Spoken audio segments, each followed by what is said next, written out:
Hello everyone, this is Flame Tusk, and welcome to the final episode until I create a solution for a fire control system. But that'll be a bonus episode. So welcome to the final episode of Infinifactory Solutions, episode 14. It's nice that we ended off in a nice round number. So, the skip drive, the final puzzle. This was an attempt at a solution.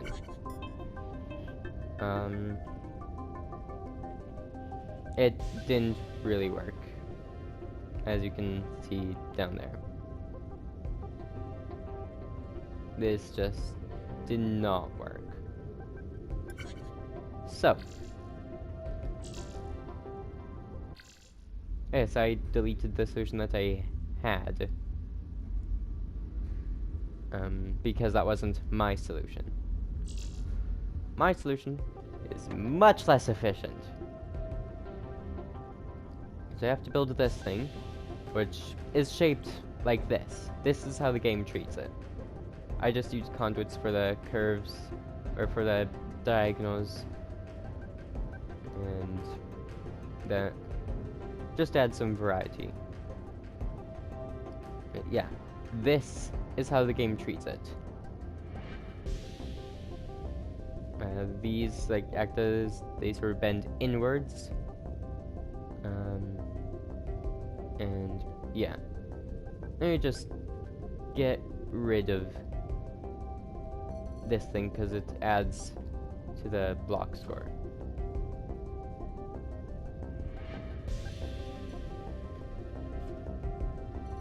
Just get rid of all of this.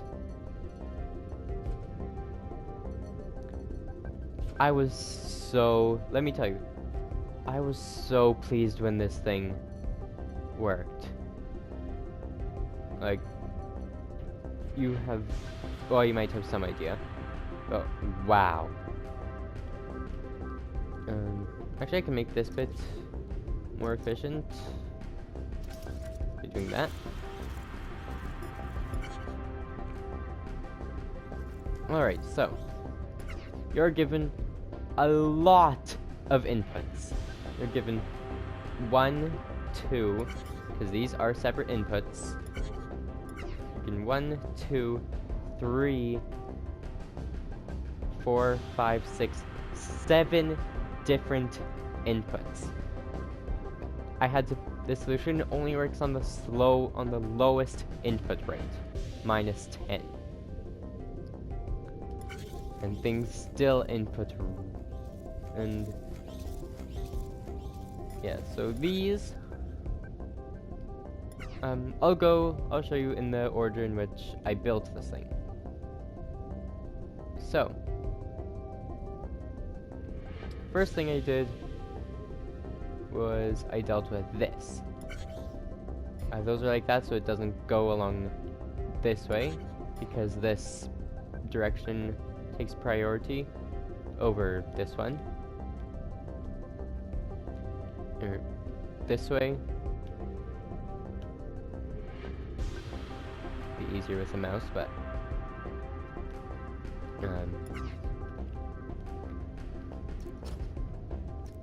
these two directions take priority over these two.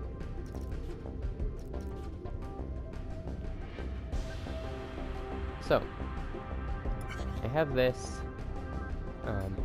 because upside down conveyors take priority over regular ones.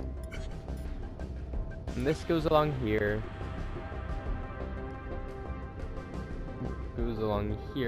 Oh, stupid conduit getting in my way. And goes along here. And this is the simplest input to deal with. It just does that, lands there, gets welded, and rotated. Right there. Where it sits. For this thing to come and be welded on and move it along here. Now this bit, this may look like it'll become a problem, but it's not. So what I do with these is I rotate it that way, and then rotate it that way, and then just move it along there. I do the same with this one. In fact, it's even going the same direction, rotating the same direction.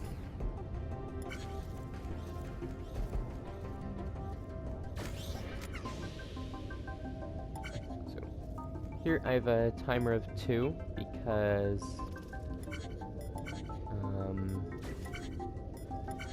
alright, because it has to move here and then fall to be welded, and then it gets pushed along here. And this bit took a bit of trial and error. Originally, it just went like from here to here. I had to move this and out of the way. I had to move this. I had to move that. It's also that this bit isn't in the way. Now this allows for it to rotate, thankfully. And then it sits right there.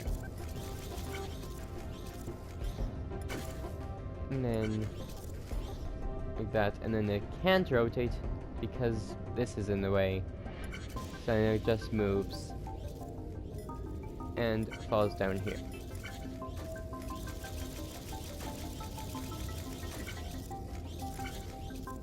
Okay, so it moves and it falls down here. And just goes along like that. And goes there.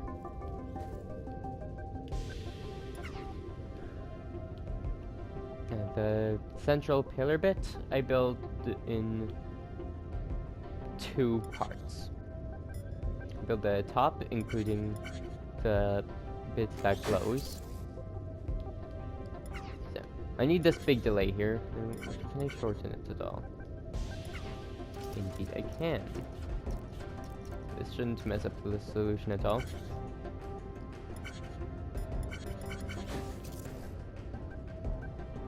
And then that just goes up like that. And this lifts it, and I'll just show you the logic that goes over here.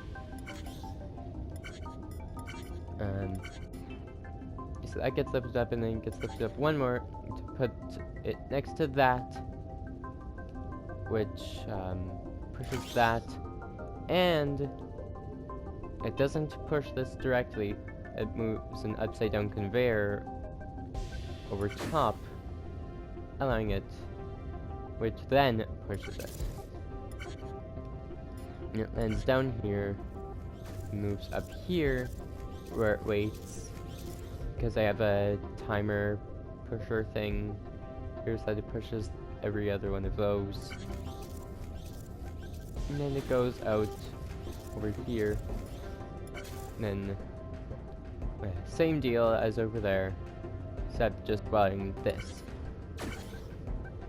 Those cross pieces are very annoying. And then I have it wait. I also have every other cross weight as well with this thing. That's a count of 3. The reason it's 3 is because, so that's 1. Or, sorry. So that's 1. 2.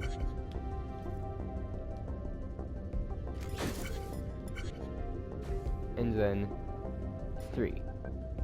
Or 3. Make it so that it can't lift. And I push it, and then have it move one more. And then onto that conveyor, where it just sits.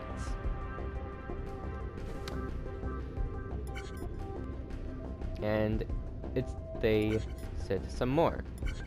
Because this thing takes a long time to build. I mean a really long time to build. Because of the roundabout thing it has to go to make sure that these don't get in the way at all. And that goes down there. Then that just drops down and gets welded into place right there. Oh, and these are to make sure that it doesn't do weird things.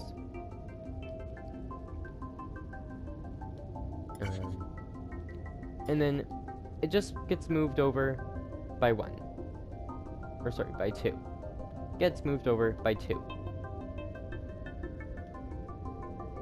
Let's make sure that this isn't in the way of that falling. The bottom bit falling. And it goes past there. There's a 1, 2, 3 cycle delay for this to activate. Because 1, 2, so there, then 1, 2, then it's in there on the third, allowing this to move, and weld and move it, and then it's just simple, straight to the exit.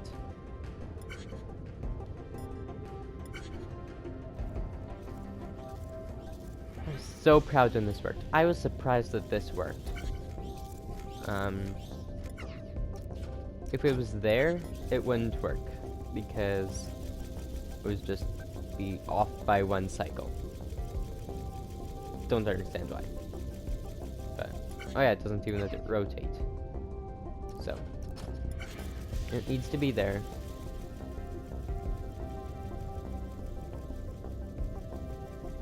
And then these go on their journey, get rotated around, and honestly I don't need that. It's just, it looks so cool.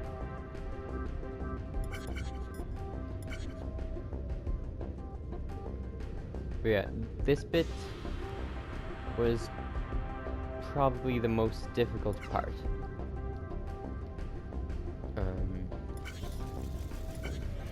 Because there's no upwards facing welders. So that bottom bit is really awkward.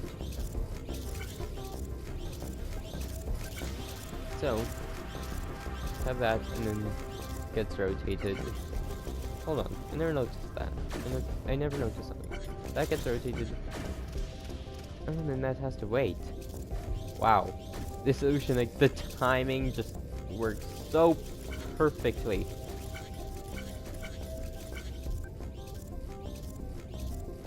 So the other one goes over there. Well, the other one, that goes over there to push that up.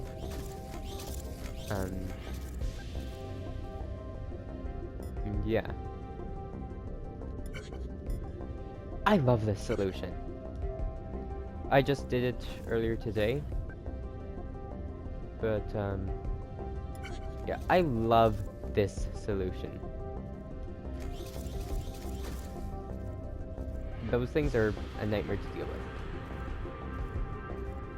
Just all the pieces here are so awkward, whether or not it's because they're only one thing wide, or whether because they're really weird shapes, like every other piece.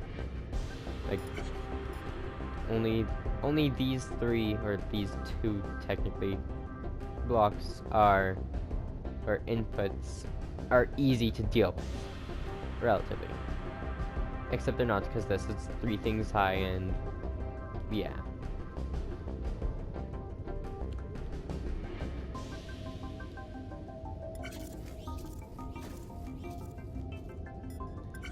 Like, all the pieces except for this one, or except for like the horizontal slopes and the horizontal crosses and this guy, all other blocks are 3 things tall. So it means you have a 9 by 9 by 9 solution. This thing takes up a massive volume. It takes up 81 times 9 is... It takes up 720... Like, that cube there? Like the big cube? Takes up 729 blocks. That is a lot. So, this is the footprint. It looks very strange. I don't know why it looks so strange. Ignore that.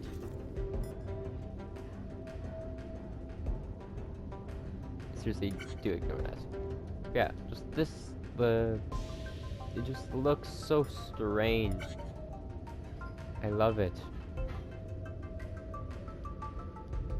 I love this solution.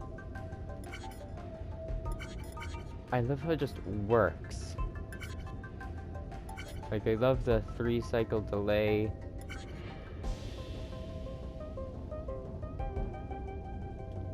Like, just watch it.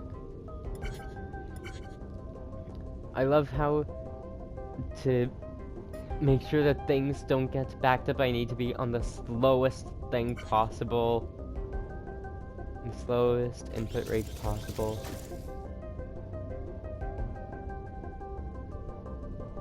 Just, what's not to love about the solution, other than the fact that it is horribly inefficient. It is horribly inefficient. Terribly inefficient.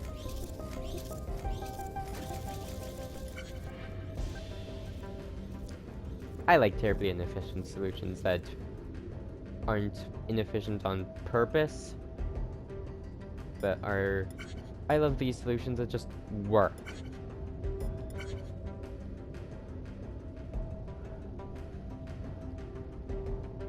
So, I mean, you have to have a delay here. Pretty lengthy delay as well. And then that and that and oh, it's amazing. 914 cycles, 1.1k footprint, and 313 blocks. I could honestly probably shave off a few. Let's see here. I could make this my best block score thing. I think I only needed to shave off like 10 or something.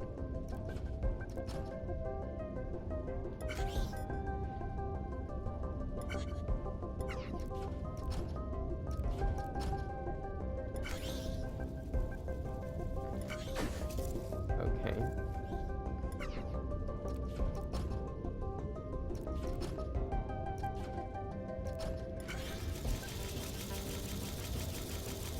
Boom.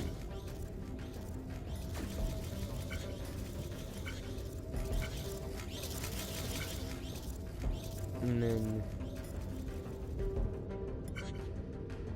that you can't optimize.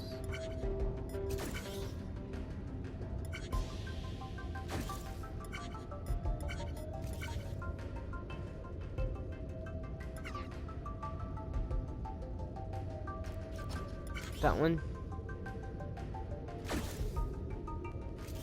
Yep. But, it is just so amazing how it just works. It just works.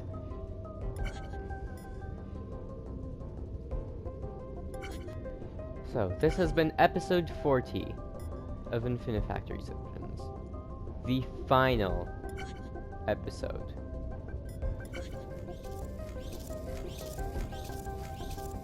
I hope you enjoyed. I really do. I hope you enjoy watching this thing as much as I enjoy watching it. Because it is absolutely... Hold on, let me get into a better view. It's absolutely amazing. I love it.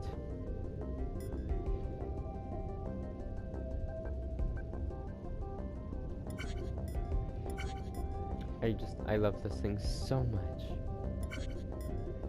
It's so incredible. So, that has been it for Infinifactory Solutions. May get a bonus episode in the future of the fire control system, which is basically a boss fight.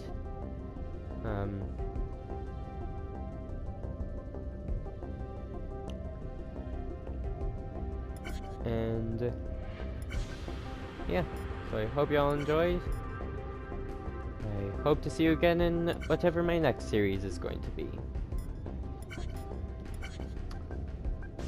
This has been Flame Tusk, and I bid you farewell.